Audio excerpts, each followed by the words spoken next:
Por lo tanto, esta clase, el título son las asambleas nacionales constituyentes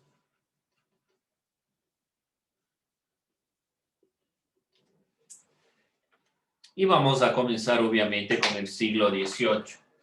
Francia, 1789. Aquí es nuestro punto de partida para entender las asambleas nacionales. 1789 hay una crisis económica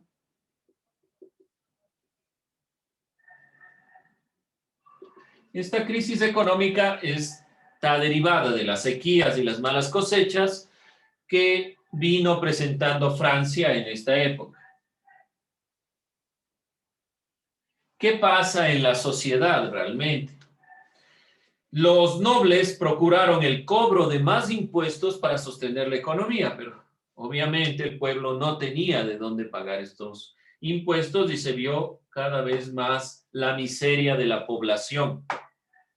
Frente a este escenario, y sabemos se da la Revolución Francesa, frente a este escenario y la lucha social que comienza a existir, el rey Luis XVI convoca a la reunión de los Estados Generales. ¿Cuáles eran estos Estados Generales? ¿Quiénes lo conformaban? ¿Quiénes conformaban los Estados Generales? La nobleza, el clero y la burguesía. Ya, nobleza, clero, burguesía.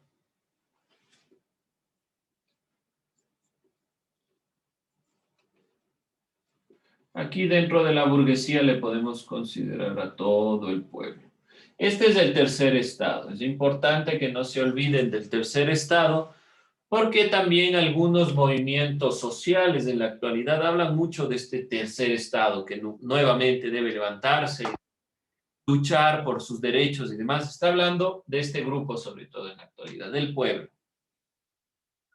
Dentro de este panorama se da un inconveniente. Burguesía y los otros dos estados, el tercer estado, no se pone de acuerdo y comienza a darse una lucha. Entonces, este tercer estado forma una nueva congregación que se llama Asamblea Nacional.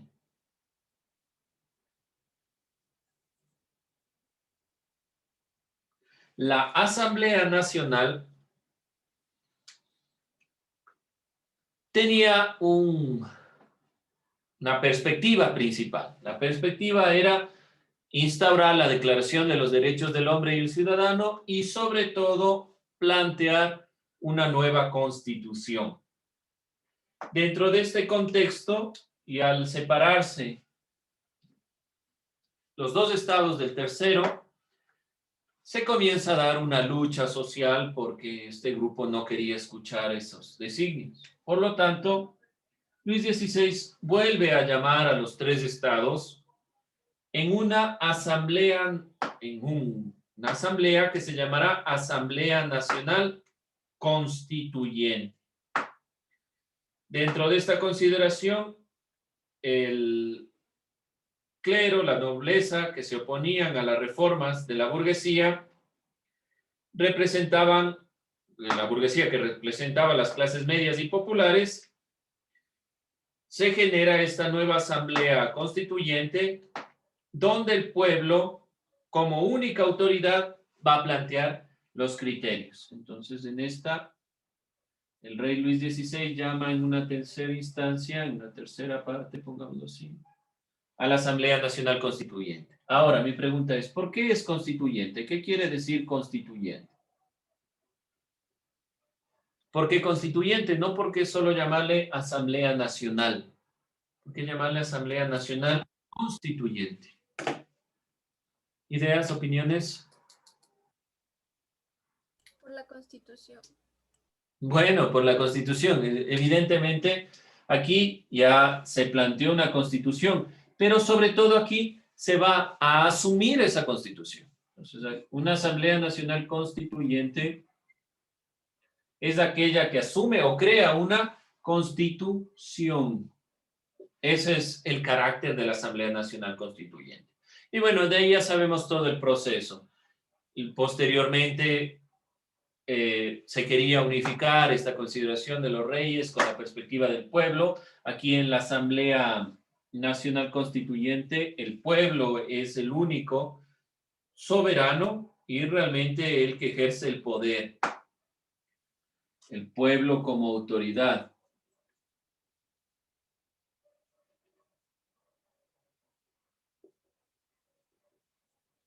Se le quitan todos los poderes a los reyes que tenían la hegemonía y luego sabemos será todo el proceso histórico donde realmente la burguesía no quería este proceso, lo que hemos visto dentro de algunas veces en Ciudadanía. Dentro de este contexto, entonces, se enmarca este punto esencial, las asambleas nacionales. Las asambleas nacionales. Asambleas nacionales. Las asambleas nacionales constituyentes. Este elemento de la asamblea vamos a ir puntualizando a qué se refiere. Ya sabemos que esta consideración se da desde Francia. Ya sabemos que se planteó desde una crisis económica, pero las asambleas nacionales constituyentes realmente son solo desde Francia. Es lo que vamos a ver en esta siguiente parte. Este es nuestro contexto.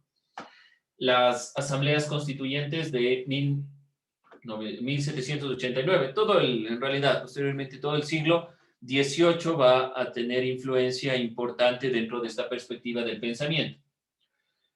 Y se forma a través de la consolidación desde el impulso del rey Luis XVI para organizar los 3 estados generales, no se llega a acuerdo, se genera una asamblea nacional, se genera una constitución, una declaración de derechos y posteriormente se asume realmente como el pueblo, como la única autoridad en esta asamblea nacional constituyente. Ya sabemos que es constituyente porque se enmarca o se va a plantear una nueva constitución. Vamos a revisar este segundo punto, ya teniendo en cuenta este hecho histórico. El Parlamento.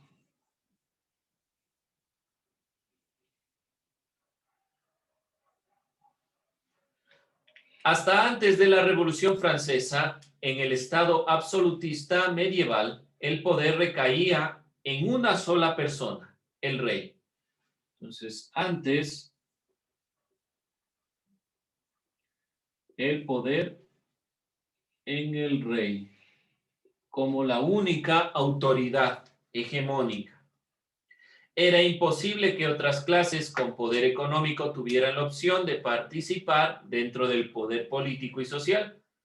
Pero si miramos un poco más atrás, no es desde la Revolución Francesa lo que se da este punto de las asambleas nacionales y todo este proceso de participación, sino que ya en los griegos, en la Grecia antigua, sobre todo en Atenas, y en la Roma antigua, pero específicamente la Roma republicana,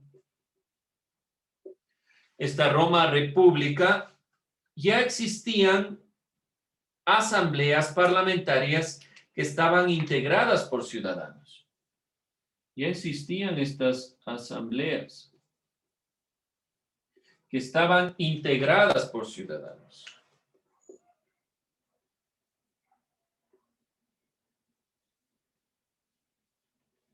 Ustedes pueden decir, bueno, pero los ciudadanos en la Grecia antigua eran solo los hombres.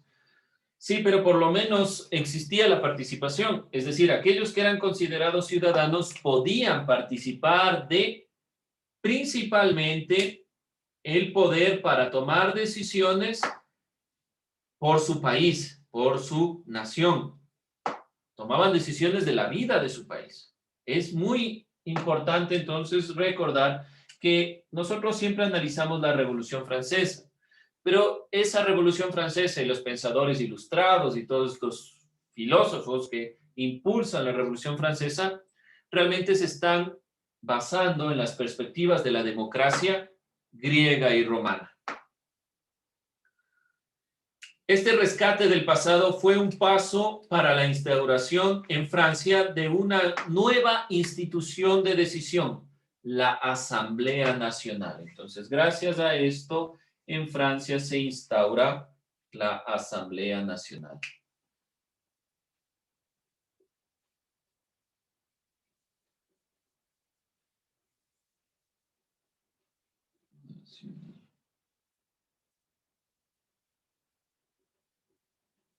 Gracias al recordar este pasado, podemos entender una Asamblea Nacional. Ahora, vamos a definir qué es asamblea.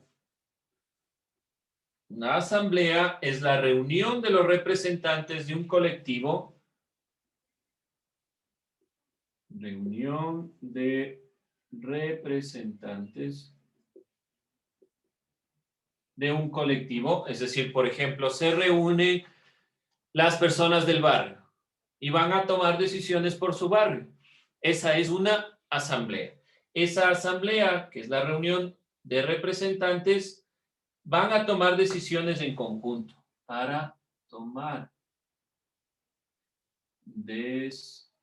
decisiones en conjunto.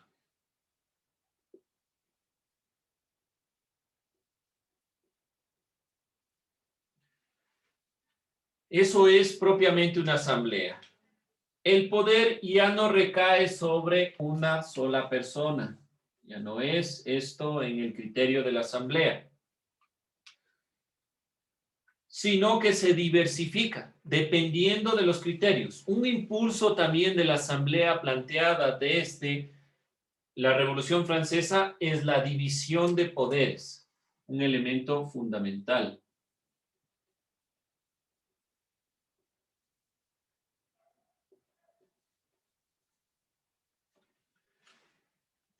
Dentro de esta consideración, cuando esta asamblea tiene como fin político orientar el destino de un país, se le denomina Asamblea Nacional. Escucharán este punto. Nuevamente, una asamblea es la reunión de representantes que toman decisiones en conjunto. Como les decía, pueden reunirse las personas del barrio, las personas del curso y agruparse para tomar decisiones conjuntamente. A eso le llamamos asamblea.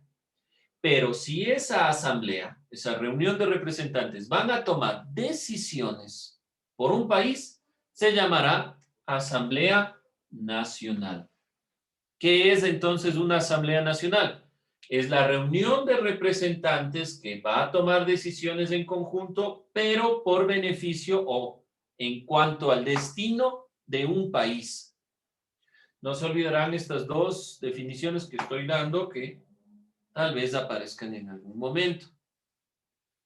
Por si acaso, nuevamente, asamblea y asamblea nacional cuando estos elementos se cumplen, pero para un país. El modelo francés junto al estadounidense sirvió de inspiración para las colonias americanas, que buscaban terminar el poder de la monarquía europea y sobre todo la independencia. Surgen así los nuevos estados nacionales en América, basados en los ideales de la libertad, bajo el criterio de la división de poderes. Teníamos anteriormente 3 poderes en el Estado, todos sabemos, ejecutivo, legislativo y judicial. Ahora tenemos 2 más, porque mientras más se dividan los poderes, supuestamente tenemos mayor control. En la actualidad vemos que tal vez ese control fue muy aparente, que no se dio y simplemente permitió actos de corrupción. Pero de todos modos el objetivo no es ese, porque el objetivo es la democracia, el objetivo es democrático. Por lo tanto, la división de poderes permite que se dé de mejor manera la democracia. Con eso estamos cerrando la perspectiva de las asambleas nacionales constituyentes desde el siglo XVIII. Vamos a cerrar con una perspectiva de las asambleas constituyentes como generadoras de instituciones políticas y nos vamos a plantear una pregunta. Vamos a mirar entonces el siguiente tema para ir puntualizando esto. Lo hemos pasado rápido porque son elementos propios de lo que hemos visto siempre, la Revolución Francesa, este proceso que nos lleva hacia las asambleas. Cuando en un país se necesita fundar el Estado cambiar su rumbo o poner orden en algunos elementos, se diseña una nueva constitución. Entonces se dan las asambleas constituyentes. Cuando un Estado se funda, es decir, que el Estado ecuatoriano de 1830, para que se llame República del Ecuador, tenía que conformarse en una constitución, porque la constitución es la ley máxima que rige a un Estado. Cuando se funda un Estado,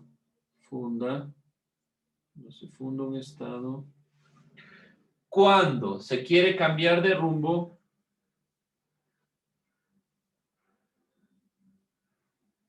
la Constitución de 1830 era muy restrictiva, entonces vamos a cambiar a una nueva. La Constitución de 1998 no priorizaba el derecho individual, solo se basaba en el derecho frente a la ley. Entonces vamos a cambiar ese rumbo, hay que hacer una nueva Constitución. Se diseña, Estado, se diseña una nueva Constitución, que se elabora desde el ejercicio del poder, denominado constituyente. El poder que permite guiar una nueva Constitución es el poder constituyente. Bien, ¿qué nuevas instituciones se crearon en el Ecuador a partir de la Asamblea Constituyente de 2008? ¿Qué nuevas instituciones se crearon? Que ustedes recuerden o sepan. A ver, ideas. Esa va a ser la pregunta, así que si van dando ideas, todos pueden copiar. Más fácil. Vamos a ver. Nuevamente pongo la pregunta. ¿Qué nuevas instituciones se crearon en el Ecuador a partir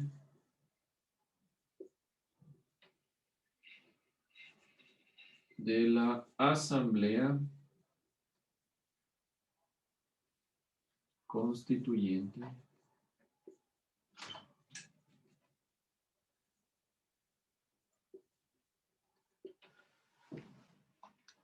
de 2008? ¿Qué me dicen? ¿Cuáles son las nuevas instituciones? Es decir, a partir, posteriormente, ¿qué nuevas instituciones? Podemos basarnos en los poderes del Estado, que ya los manifesté. Los poderes del Estado no son instituciones, por si acaso, pero para sustentar estos poderes del Estado se crean instituciones. Entonces, ¿qué instituciones se crearon? ¿Qué nuevas instituciones se crearon? La de participación ciudadana. La participación ciudadana y control social es el quinto poder del Estado. Pero la institución que se creó fue el Consejo de Participación Ciudadana y Control Social, por ejemplo.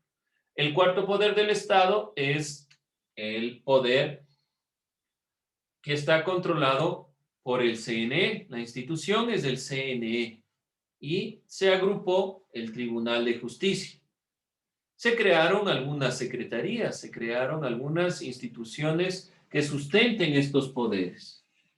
Esa es la pregunta. Bueno, ya tenemos una, entonces podemos poner el Consejo de Participación Ciudadana y Control Social. Y ahí vamos a ir viendo unas nuevas instituciones que se crean a partir de la conformación de una nueva constitución. ¿Por qué razón? Porque a partir del 2008 tenemos 5 poderes: ejecutivo, legislativo, judicial, de participación ciudadana y el electoral. O el electoral y el de participación ciudadana. ¿Sí? Entonces, para mantener esos órganos, deben haberse construido instituciones que las sustenten y que vayan fundamentando esta perspectiva. Pueden ir complementando con algunas otras ideas. ¿Dudas, opiniones, críticas? Bien, jóvenes, con eso cerramos. Tomo lista, nos irán, tomo lista y nos vamos.